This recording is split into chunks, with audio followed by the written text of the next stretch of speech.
부산에 10개의 종합대학교가 있는 것으로 알고 있는데요. 그 중에 6개의 대학이 기독교인에 의해서 기독교의 건학 이념을 가지고 창설이 되었거든요. 근데 놀라운 것은 부산의 1번지 대학 중에 하나고 국립대학교인 부산대학교도 여러분 기독교의 이념으로 세워진 걸 아십니까? 초대 총장이었던 윤인구 박사에 의해서 거기 보시면 진리, 자유, 봉사라는 세 가지의 이념, 이것은 요한복음 8장에 있는 진리를 알지니 진리가 너희를 자유케 하리라 라는 말씀으로 이 학교가 세워졌다라는 것은 참 대단한 은혜의 간증이지요. 여러분, 동아대학교도 김인권 장로님이 설립을 했는데 이 학교도 민족, 교육, 그리고 사명이라는 어떤 건약 이념을 가지고 세워진 대학이 동아대학교입니다. 물론 고신대학교는 고신 측 교단에서 세워서 신학대학과 의과대학을 만들었고, 여러분 경성대학교도요 김길창 목사님에 의해서 세워져서 아직도 경성대학교 안에는 신학과가 있습니다. 그뿐만이 아니라 부산외국어대학교도 역시 기독교의 인간 존엄, 섬김, 세계 시민의식, 윤리적 책임이라는 가치로 세워진 대학인 것을 알게 됩니다. 그리고 우리가 가까이 있는 이 동서대학교의 설립자는 장성만 목사님이시지요. 국회의 부의장을 하기도 하셨지만 역시 이 동서대학의 설립도 기독교 이념 가운데 세워진, 그리고 그 안에 아름다운 예배당이 세워져 있는 대학교인 것을 보게 됩니다. 그러면 10개 대학 중에 부경대학교, 해양대학교, 동의대학교, 신라대학교를 빼고는 부산의 유수한 대학이 다 믿음의 사람들이 세웠다. 여러분이 잘 모르셨죠? 그러니까 한국의 초기 기독교는 엄청난 영향력, 강력한 영향력이 있었다 하는 것을 알 수가 있거든요. 조금 거슬러 가보면 1919년 3.1 운동이 일어났을 때 조선의 인구가 1600만 명이었다고 합니다. 근데 그 중에 크리스찬의 비율이 약 20만 명, 1.2%. 근데 믿음으로 훈련된 핵심적인 신앙인은 0.1% 정도밖에 되지 않았다고 하거든요. 근데 그들이 독립운동을 주도하고 독립신문을 발간하고, 여러분 안중근 의사나 이런 신앙인들이 시대의 여명을 깨웠고 학교를 세우고 민족 계몽을 하고 남녀 평등 사상을 일으키고 금명과 성실, 정직, 사회의 시대와 정신을 이끌었던 것이 크리스찬이거든요. 그때는 믿는 자는 작았으나 믿음의 영향력은 매우 강력했습니다. 근데 이 시대는 우리가 5천만 인구 중에 보수적으로 800만이라는 표현을 쓰는데 거의 20%에 가까운 크리스찬의 복음화율을 이야기합니다. 그런데 왜 이 시대는 믿는 사람의 영향력이 작아졌을까? 0.1%일 때는 조선을 뒤집었는데 20%인 크리스찬이 있지만 왜 이 시대를 주도하지 못하는가? 그 이유는 하나입니다. 여러분, 조선시대에 예수를 믿는다라는 것은 생명을 거는 것이었습니다. 정말 주님의 제자가 되어서 예수님과 함께 살고 죽는 믿음이었습니다. 근데 오늘날 크리스찬은 죄송하지만 무늬만 크리스찬인 경우가 없지 않아 많이 있습니다. 그래서 교회가 작았지만 세상을 흔들었던 그 시대, 교회는 커졌지만 세상의 빛과 소금이 되지 못하는 이 시대에 우리가 어떻게 하면 주님을 기쁘게 하는 믿음의 제자로 살아갈 수 있을까? 첫째로, 누구보다도 그리스도를 사랑하는 사람이 되어야 한다. 누구보다도. 여러분, 예수님이 이스라엘에서 사역을 하실 때 정말 인산인해로 사람이 따라다녔잖아요. 그 가운데는 오병이어의 기적을 보고 병 고침을 바라고 예수님의 말씀에 감동이 되어서 진짜 끝이 보이지 않는 행렬들이 예수님을 따라다녔는데, 예수님이 그 무리들이 수천 수만이 모여있는 그 현장에서 오늘의 말씀을 하시거든요. 26절입니다. 무릇 내게 오는 자가 자기 부모와 처자와 형제와 자매와 더욱이 자기 목숨까지 미워하지 아니하면 능히 내 제자가 되지 못하고. 제자가 되려면 미워해야 될 게 많다는 거예요. 이 말은 감정적인 표현을 말하는 게 아닙니다. 누구 부모님을 감정적으로 미워해라, 형제를 감정적으로 미워해라는 말이 아니거든요. 그것은 우선순위에 관한 말씀이에요. 부모님보다 예수님이 먼저다. 처자식보다 예수님이 먼저다. 이 미워하라는 말은 관계를 끊으라는 말이 아니라 비교의 언어로 받아들이시기를 바랍니다. 예수님이 이렇게 묻는 거예요. 너의 마음에 가장 중심에 누가 있느냐? 부모님이냐? 처자식이냐? 세상의 명예냐? 예수님이냐? 이걸 묻고 있는 거예요.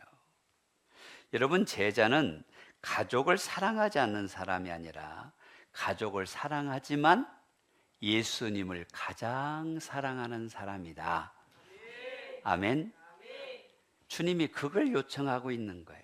그래서 진정한 의미에서 주님의 제자란 어떤 상황에서든지 어떤 환경에서든지 예수님을 선택하는 사람이 제자다라는 것입니다. 우리가 가족을 사랑해야 하지만 예수님보다 가족을 더 사랑하면 이게 늘 타협의 대상이 됩니다. 여러분, 우리가 주일날 어떤 친척의 가족이 있어도 미리 방문해서 축하하고 주일을 지키는 이유가 무엇입니까? 친척의 결혼보다 주님이 말씀하신 주일의 가치가 더 중요하기 때문인 것입니다. 근데 만약에 나를 더 사랑하잖아요? 그러면 예수님의 십자가는 나에게 은혜가 아니라 짐이 됩니다. 놀라운 얘기죠. 여러분, 우리가 예수님께서 요청하시는 것은 예수님이 삶의 한 부분이 아니라는 거예요. 삶 전체의 가장 중심이 예수님이 되시기를 바랍니다. 할렐루야. 그래서 제자는 이렇게 말할 수 있으면 좋겠어요. 가족이 중요합니다. 예수님이 더 중요합니다. 생명이 귀합니다. 예수님이 더 귀하십니다. 꿈이 소중합니다. 그러나 주님의 뜻이 더 중요합니다. 감정적인 게 아닙니다.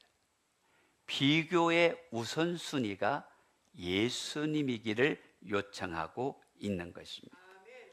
여러분, 제자는 형편이 아니라 믿음과 사랑을 선택해야 하고 유리하나 불리하냐가 아니라 믿음의 우선순위를 가지는 사람이 제자다.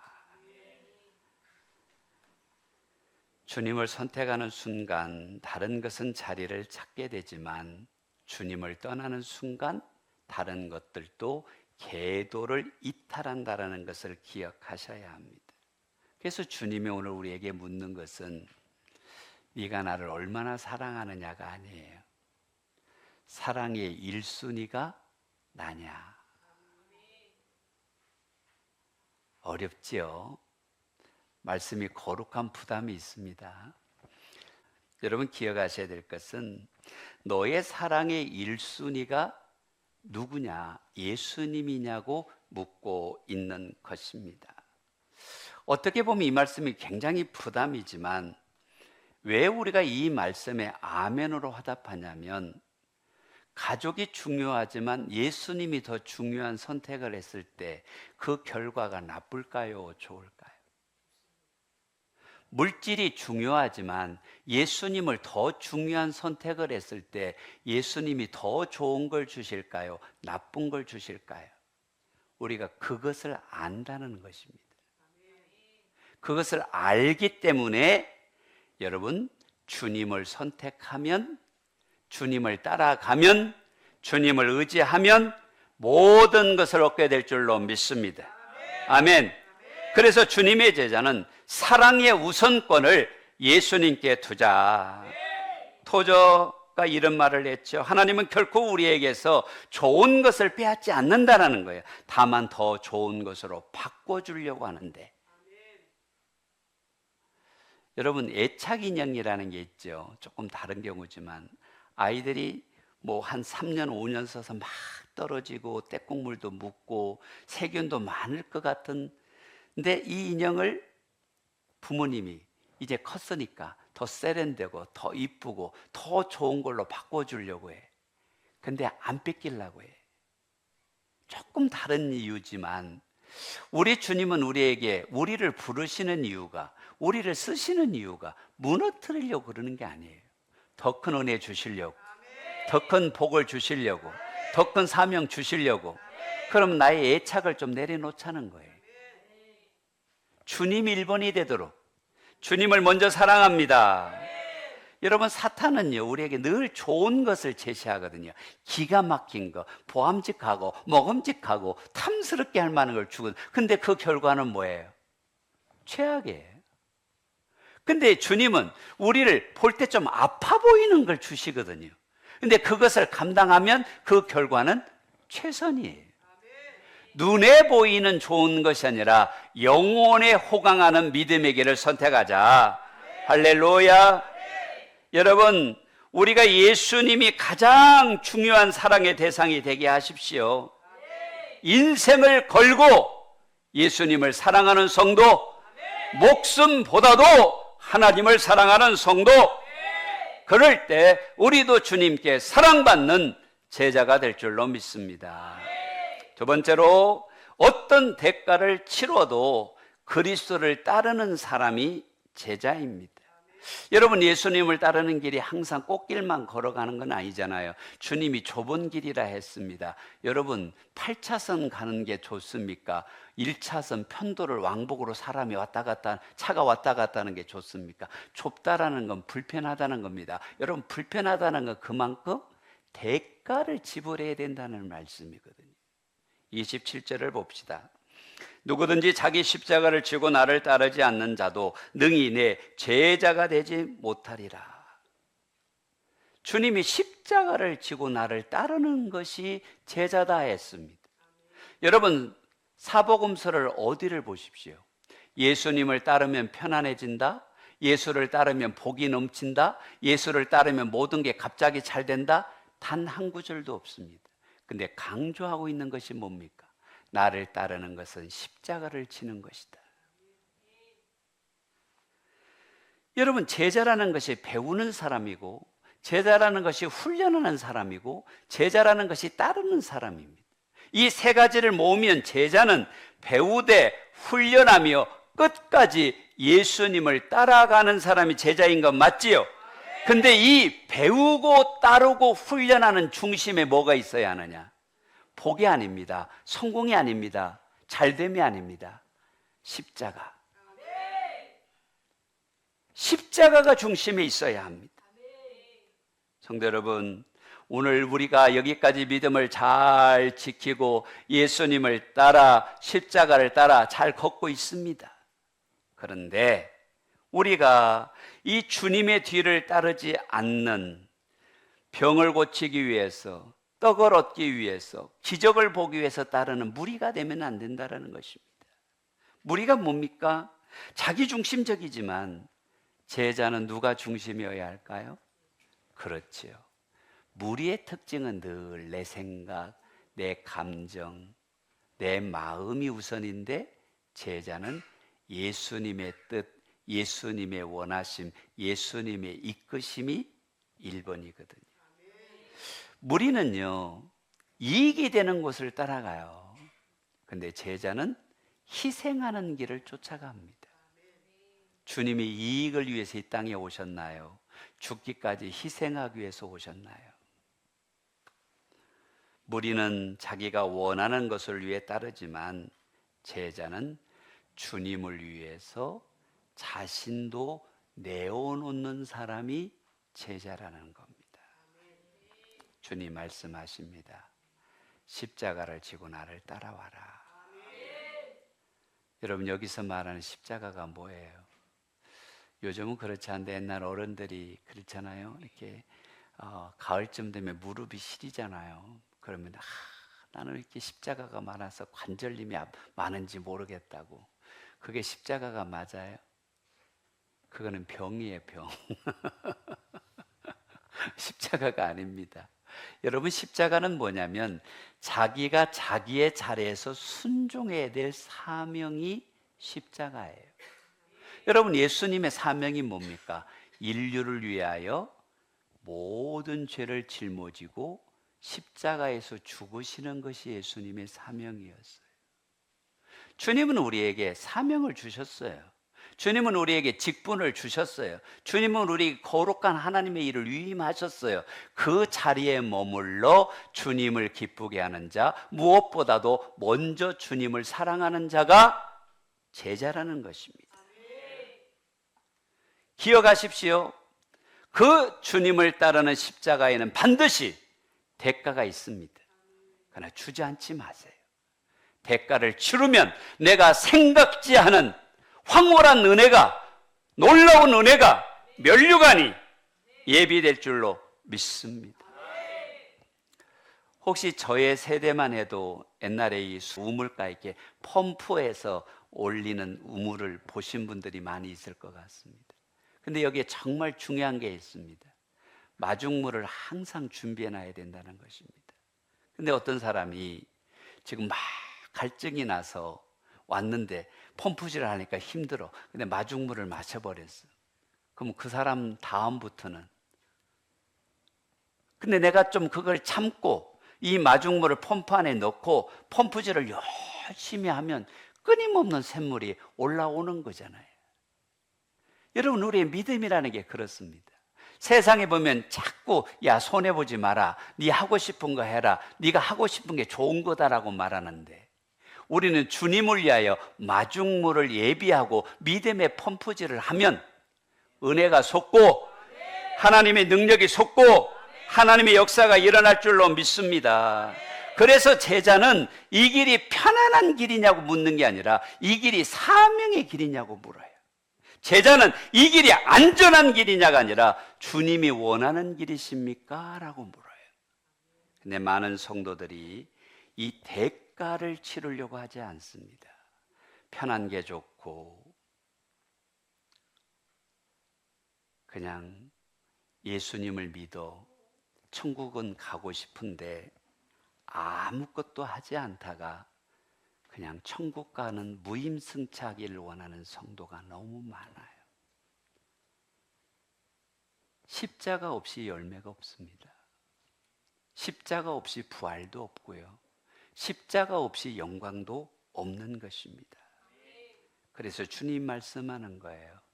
누구든지 십자가를 지고 나를 따라와야 너희가 내 제자가 된다.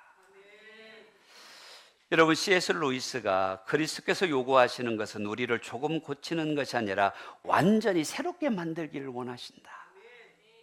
내가 조금 손해보는 게 아니라 주님 앞에 온전히 붙들리고 온전히 드릴 수 있는 믿음의 사람들이 되시기를 바랍니다. 여러분, 우리는 선택해야 합니다. 편리한 신앙을 따라갈 것이냐, 십자가의 사명을 따라갈 것이냐. 주님이 말씀하십니다. 나를 따라오려거든 자기를 부인하고 제 십자가를 지고 나를 따르라. 세상은 이래 말합니다. 손해받지 마라, 상처받지 말라, 너 자신이 우선하다. 근데 예수님은 뭐라고 말씀하십니까? 자기를 부인하라, 십자가를 지라, 나를 따르라. 성도 여러분, 주님만 따라가는 것이 제자도다. 세 번째로, 무엇보다도 그리스도를 귀하게 여기는 사람입니다.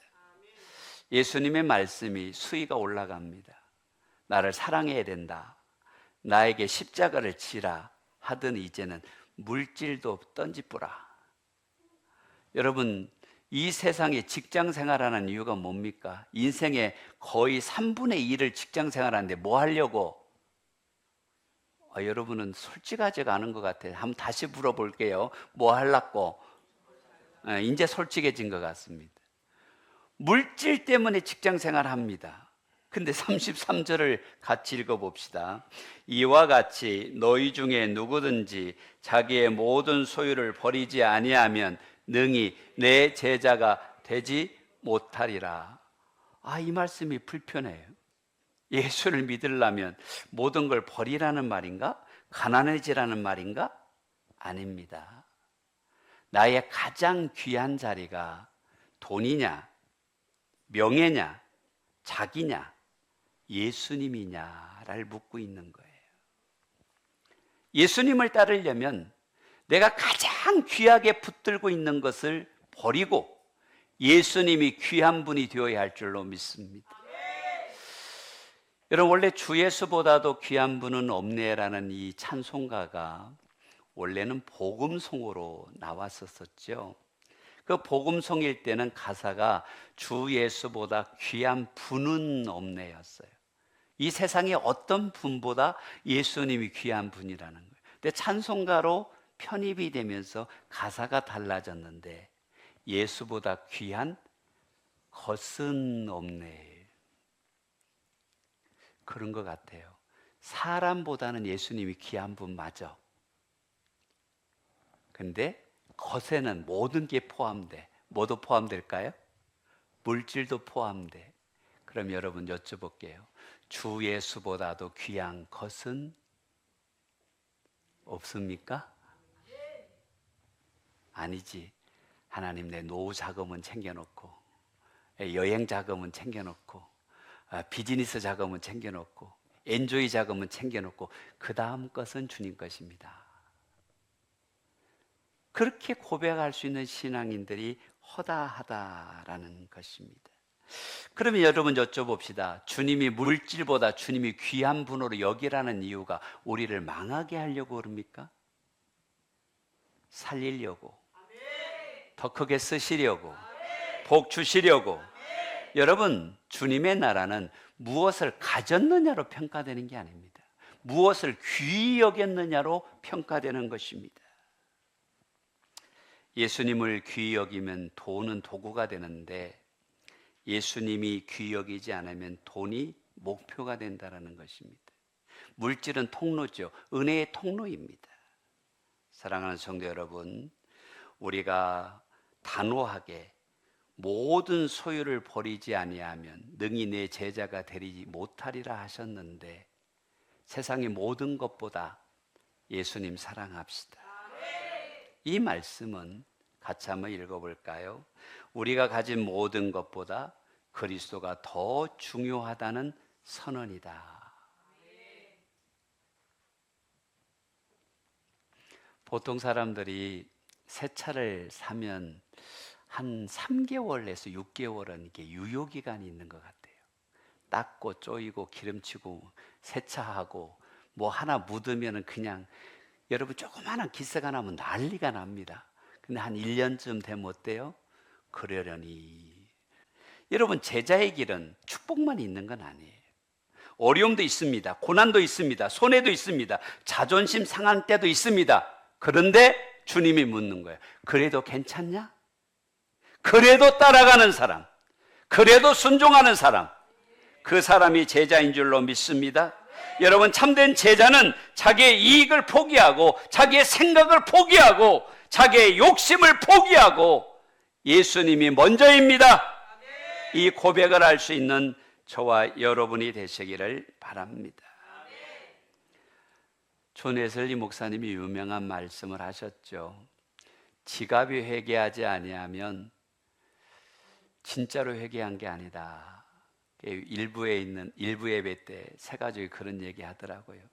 뭘 헌신하기가 제일 힘드십니까? 그랬더니 한참 고민하시다가 굳이 대답하지 않으셔도 되는데 목사님, 돈을 드리는 게 힘든 것 같습니다. 제가 솔직한 분이라고 그랬어요. 솔직한 분이라고. 여러분, 존 웨슬리 목사님 말씀이 맞습니다. 우리가 이 땅에 살면서 주님을 따라가는 것에 제자로 삶에 주님이 1번이 되시기를 바랍니다.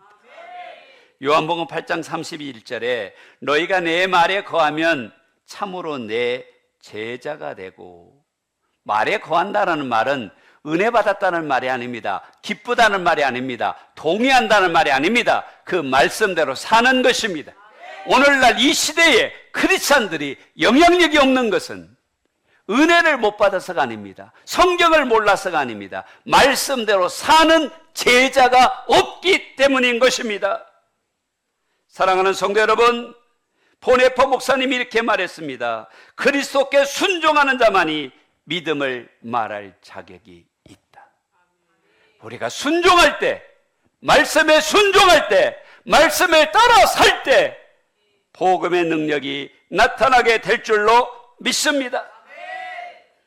그 무엇보다도, 그 어떤 것보다도 예수님이 우선되고 예수님을 사랑하고 예수님을 따라 사는 제자가 백향목 성도들이기를 주님의 이름으로 축복합니다.